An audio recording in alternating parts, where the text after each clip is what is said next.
राउर मन के जोहार प्रोडक्शन के ओर से जोहार मैं डियर लकड़ा। जैसे कि राउर मन जाना था, जोहार प्रोडक्शन एक नवा फिल्म लेके आवा थे। जे फिल्म के नाम है के आदिवासी खिलाड़ी। और ई फिल्म के लगिन जगह जगह ऑडिशन रखल जात है। और ई बार वेस्ट बंगाल में 2 जगह में रखल जा है। माल बाजार में दिसंबर के 8 तारीख और बीरपड़ा में दिसंबर के 10 तारीख।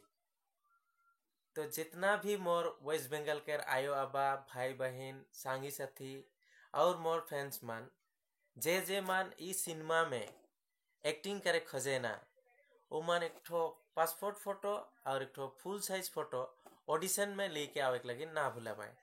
और हाँ, एखन तक जे मन जोहार प्रोडक्शन जेटो यूट्यूब चैनल है के ओके सब्सक्राइब नहीं कर रहे से मन कृपया सब्सक्राइब कर पाए।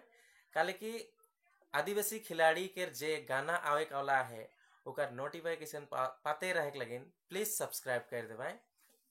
जोहार।